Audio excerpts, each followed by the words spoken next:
Good afternoon बच्चों।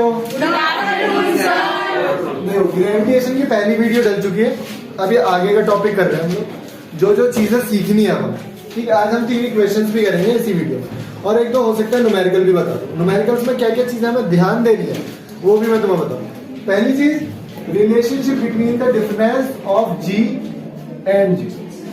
अभी एक फॉर्मूला मैंने तुम्हें बताया था ना उस दिन, फोर्स का एक फॉर्मूला क्या होता है, G r²।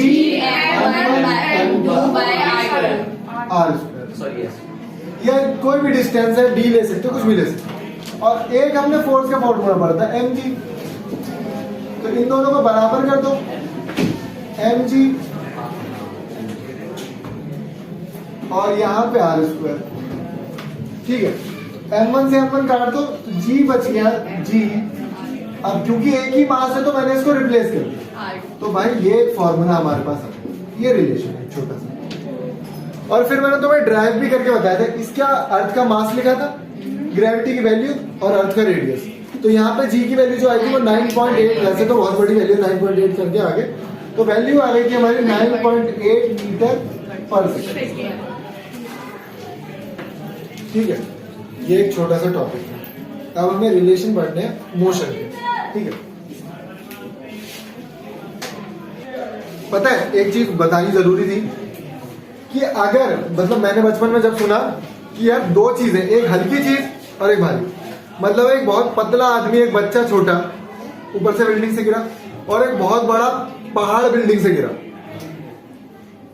बहुत बड़ा मास ले लिया। अब तुम सोच रहे हो पहाड़ बिल्डिंग से कैसे गिरेगा, मतलब एक बता रहा हूं कि एक हल्का ऑब्जेक्ट और एक भारी ऑब्जेक्ट गिरा, तो उन्होंने बोला, सर ने बोला कि यार दोनों सेम टाइम पे गिरेंगे।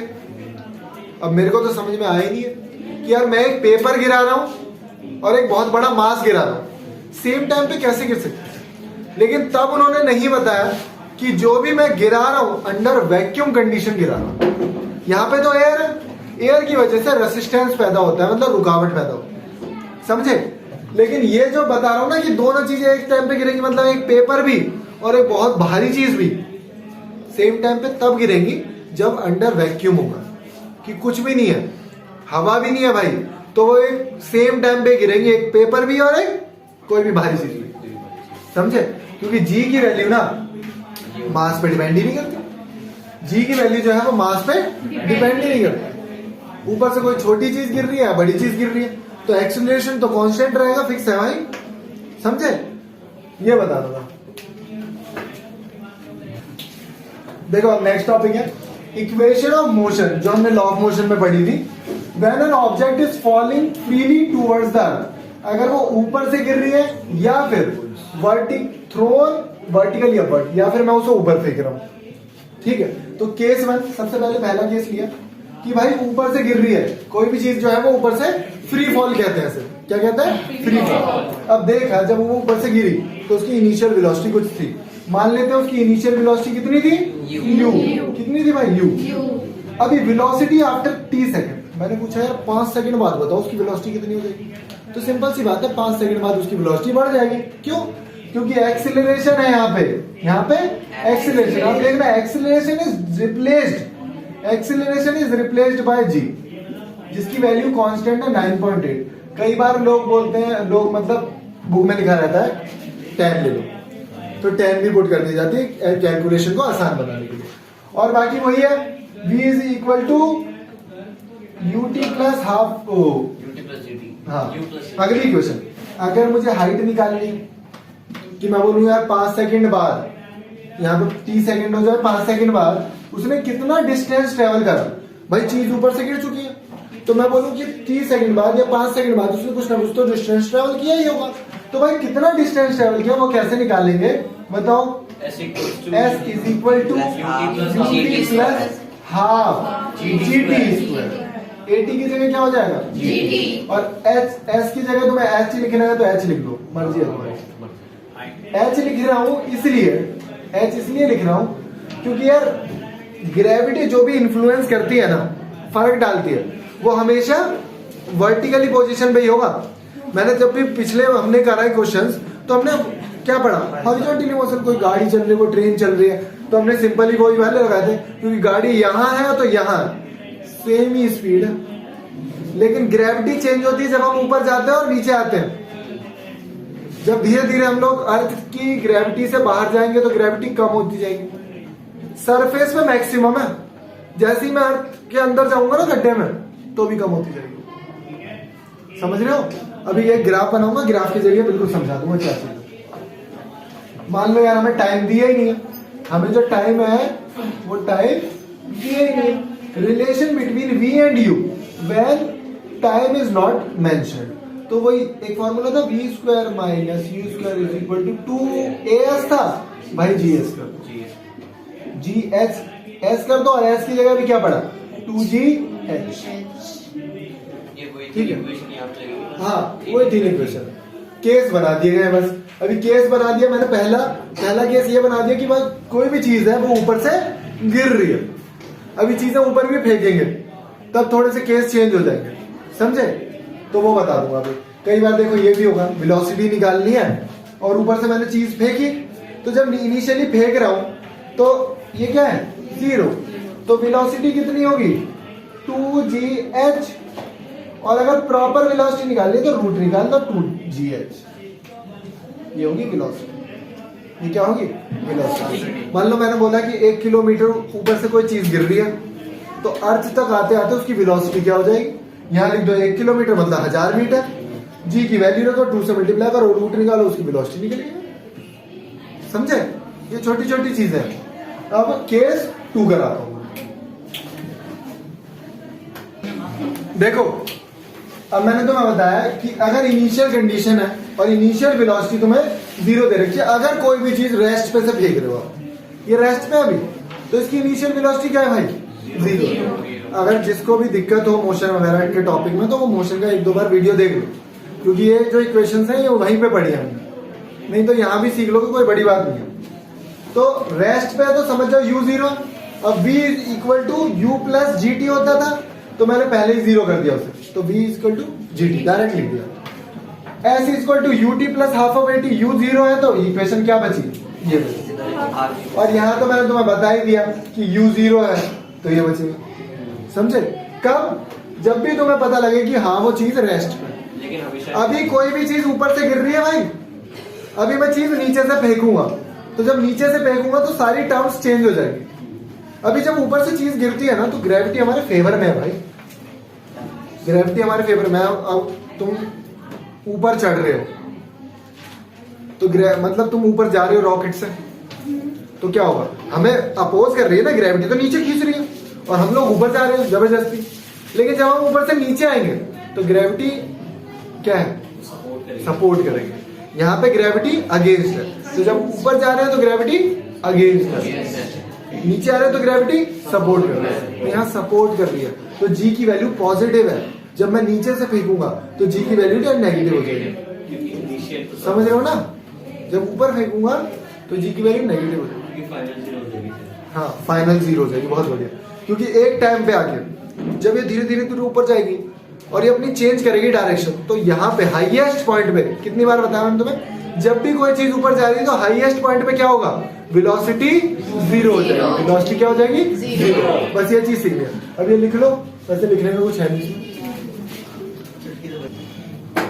तो मैं ये बता रहा था कि कोई भी चीज, जैसे वो कह रहा है ना शटल जब ऊपर से आएगा, तो वो वाला केस भाई ये है, ध्यान से समझना कि जब रॉकेट ऊपर जाता है तो उसके साथ बहुत सारे फ्यूल टैंक जाते हैं।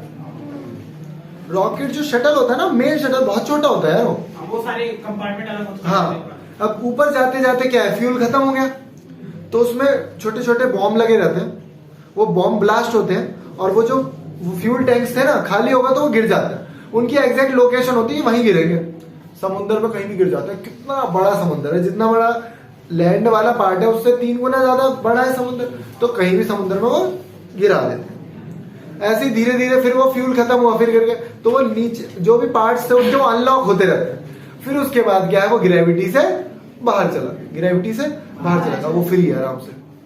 अब देखो हुआ ये था, जैसे मंगल ग्रह की बात करूं या मार्स पे जो गया था, मार्स पे जो गया था उसका क्या था, पहले तो वो अर्थ की ग्रेविटी को उससे बाहर निकलेगा, फिर वो अर्थ का ही चक्कर लगाएगा। अर्थ के चक्कर क्यों लगा रहा है वो अपनी स्पीड बढ़ा रहा है। कैसे? Centrifugal force. सेंट्रीफ्यूगल फोर्स से जब वो अपनी स्पीड बढ़ा लेगा तो वो एक टाइम पे जाके फिर निकलेगा। मैंने बताया था ना, रस्सी को अगर ऐसे ऐसे घुमाओ तो तेज होती रहती है ना, तो वो अपनी फिर एक टाइम आएगा जिसकी स्पीड वो मैक्सिमम हो चुकी होगी और फिर वो बाहर निकल जाएगा, फिर वो बाहर निकल के वहां जाएगा। ठीक है, तो यहाँ पे जो मैंने तुम्हें बताया था, अर्थ से बाहर निकलने के लिए जो तुम्हें वेलोसिटी चाहिए, earth, that is called escape velocity, that is called escape velocity.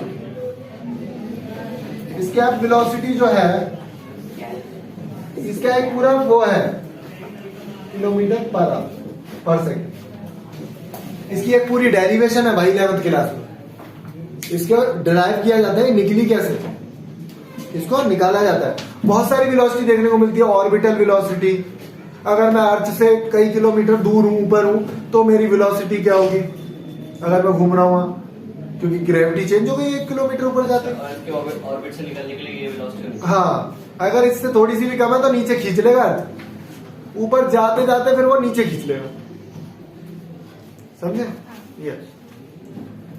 तो जैसे एलोन मस्क ने भेजे थे, उसके ऊपर गए ही नहीं, कहीं ब्लास्ट हो गए, कहीं समुद्र में गिर गए, क्योंकि नेविगेशन होता है पूरा प्रॉपर तरीका होता है कि अगर एक एंगल डिग्री भी, भाई एक एंगल तो बहुत बड़ा बोल दिया मैंने, 0.001 डिग्री भी इधर उधर हो गया ना, तो वो कहीं और ही जाएगा, वो कहीं और ही जाएगा, क्योंकि बहुत दूर जाना है। समझे ना? वो धीरे धीरे धीरे धीरे चेंज होता रहेगा। तो यहाँ पे मैंने तुम्हें बताया कि अब मैं पत्थर जो भी भेज रहा हूँ, रॉकेट भेज रहा हूँ, कुछ भी भेज रहा हूँ, तो अब वो upward motion, vertically upward motion की बात करेंगे। जब भी अपवर्ड की बात करेंगे तो जो मेरी एक्सीलरेशन होगी वो नेगेटिव होगी भाई, जो मेरी एक्सीलरेशन होगी वो क्या होगी? नेगेटिव। तो velocity is equal to u minus g t, h is equal to u t plus, नहीं minus t minus half g t square, और v square minus u square is equal to minus 2gh। ये 3 फॉर्मूले drive, ये 3 फॉर्मूले हमारे drive हुए। बाकी सब कुछ सेम है। वेलोसिटी आफ्टर t सेकंड एरी, height covered in t seconds एरी, relation between v and u, जब t नहीं दिया रहेगा तो ये रिलेशन है। लेकिन जब भी कब होगा ऐसा, जब हम चीज ऊपर फेंकेंगे, है ना, एक्सीलरेशन कांस्टेंट ही लगेगी, क्योंकि अब तो वो चीज के पास पावर वगैरह है हवा में। जैसे मैंने कोई बॉल फेंक दी या कुछ भी फेंक दिया, समझे? ये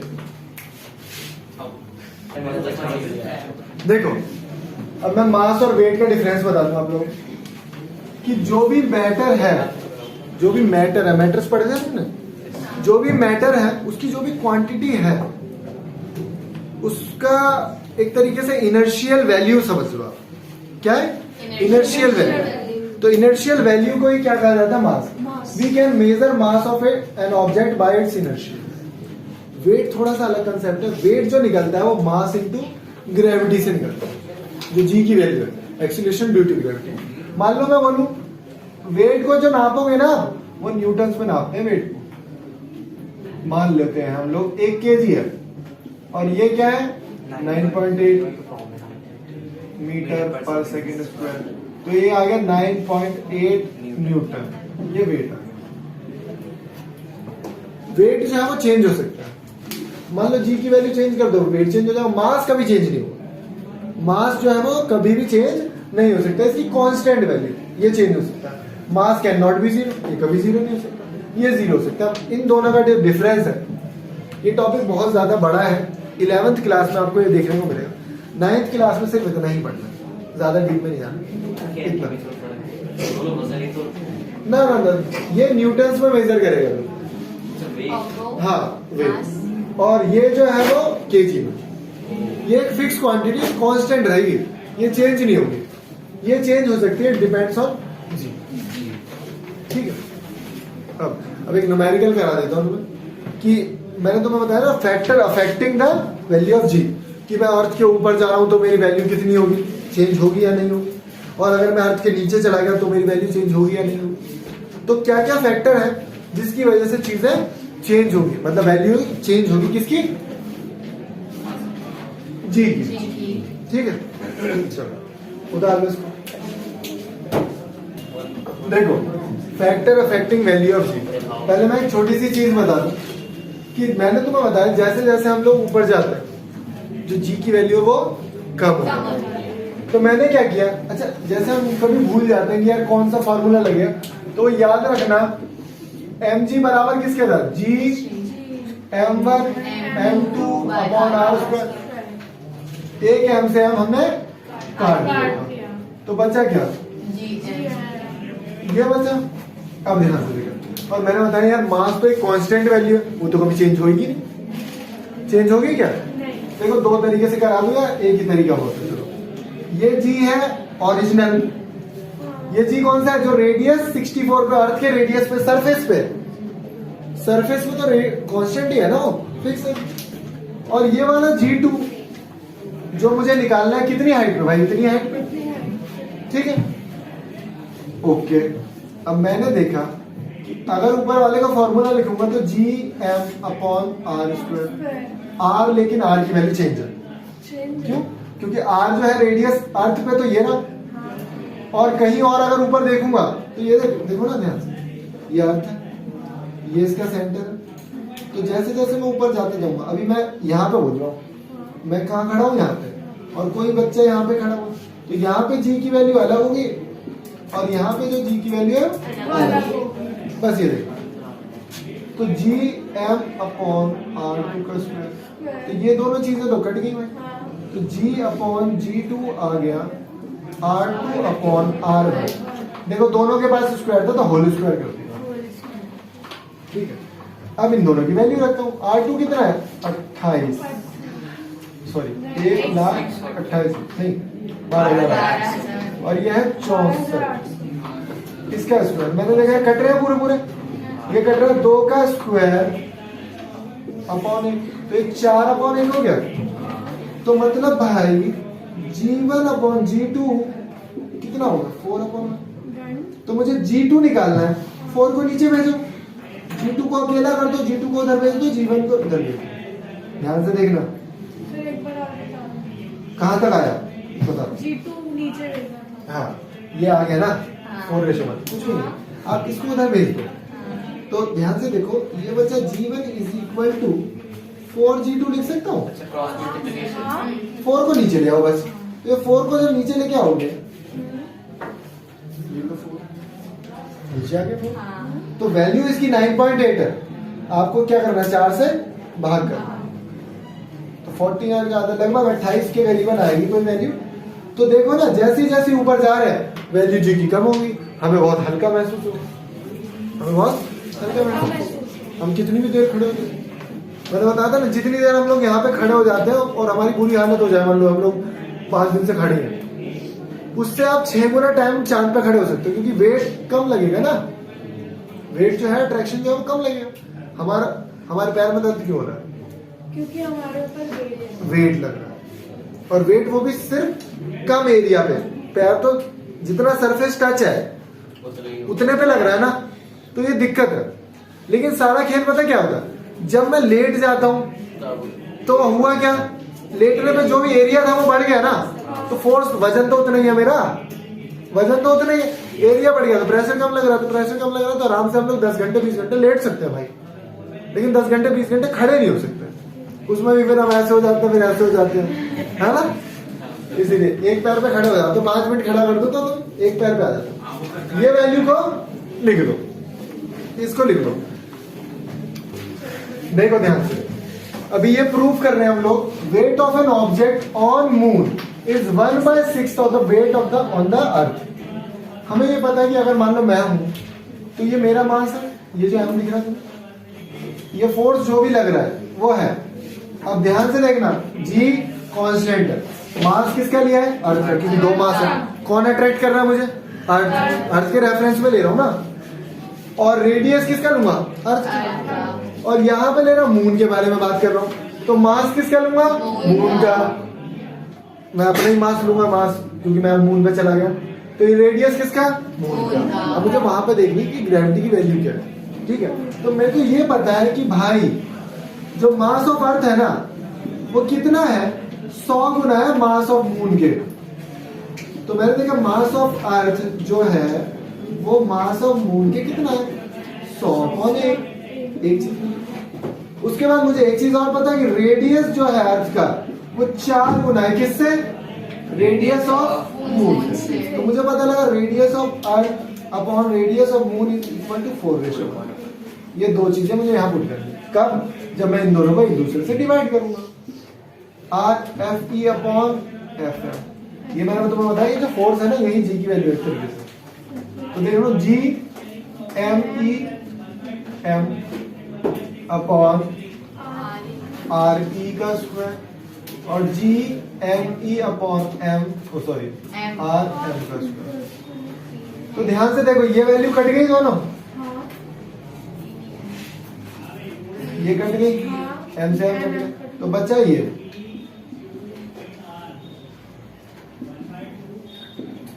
क्या बचेगा? अभी कटेगा कैसे? देखो यहां मैं क्या इसकी जगह एम जी ई लिख देता हूं और यहां पे लिख देता हूं जी एम। क्यों? क्योंकि फोर्स जो है वो किसके बराबर है? अर्थ के, और यहाँ पे मून के। एम से एम काट दिया, तो जी ई अपॉन जी एम, यहाँ पे एम ई अपॉन एम, और ये देखो उल्टा है ना रेसिप्रोकल, तो ये हो जाएगा जी एम अपॉन जी ई का square, sorry are m upon R E का स्क्वायर। बहुत छोटी चीज, टाइम हो गया ना इसलिए। अब यहाँ देखो ये कितना दे रखा है भाई? 100 इंटू ये r e upon r m पता है, पूछा क्या? R m upon are e, उल्टा कर दो, इसको उल्टा कर दो 1/4, लेकिन 1/4 का स्क्वायर करूंगा तो ये आ जाएगा लगभग 100/16। तो भाई ये अप्रोक्स 6 के आएगा, 16 सिक्के 96, ठीक है। तो अप्रोक्स क्या है? 6 के बराबर है। मतलब कि मुझे पता लगा कि जो अर्थ है वो 6 आ रहा है अप्रोक्स, इसको वहां भेजो। तो जो अर्थ पे ग्रेविटी है ना वो कितनी है? 6 गुना है किसके? मून। या तुम ऐसे कह सकते हो कि जो मून पे है वो अर्थ के डिवाइडेड बाय 6 है। ये एक बेसिक कंसेप्ट है और बहुत इंपॉर्टेंट कंसेप्ट है, और बाकी के न्यूमेरिकल्स करेंगे और बहुत सारी नई चीजें और बताऊंगा आप लोगों को, ठीक है। अभी के लिए सिर्फ और सिर्फ इतना ही बस।